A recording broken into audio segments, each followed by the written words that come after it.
When you speak, do people remember you? Are you memorable or are you forgettable? And why is it important to be memorable in the first place? You see, when I started off my career as a public speaking coach, I once delivered a presentation in front of 200 people on how to overcome their anxiety when it comes to public speaking. I had these 17 well-researched methods that I wanted to share. So on the day, I show up, I deliver the presentation, I hear a round of applause, and afterwards, this one person comes running up to me, and he says, "Yasser, oh my God, I'm about to speak right after you. I am terrified of public speaking. Thank you so much for talking about that." So in that moment, I'm feeling pretty good about myself. Well, I'm glad you listened to my talk. Afterwards, I go get some coffee, I come back, I sit in the audience, and I watch as he steps on stage. He steps on stage, and he has notes in his hands. He begins talking, and as he's talking, I can visibly see the notes shaking in his hands.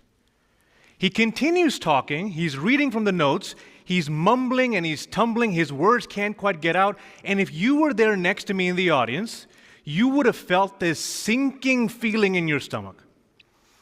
Moments later, he's reading and he hits this one word that he can't quite pronounce, and you would have seen him put his clicker down and walk off stage.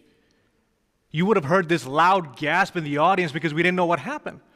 So afterwards, I found him and I asked him, "Hey, why did you run off stage? You weren't done with the presentation." And he looks at me and he says, "I didn't know what to do, Yasser. I was so nervous, I had to leave."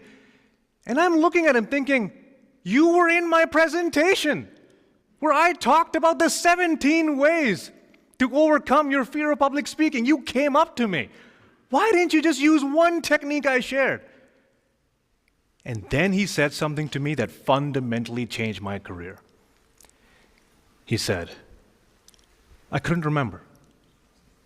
I couldn't remember." You're telling me 10 minutes after I finished my hour-long presentation, he couldn't remember a single thing enough to implement it when he needed it most. And that's when I learned an important lesson. It's not what you say, it's what they remember. It's not what you say, it's what they remember. I wanted to be valuable. I wanted to pack as much information as possible. But what I didn't realize is you cannot be valuable if you are not memorable. People cannot follow what they forget. Now, I wish my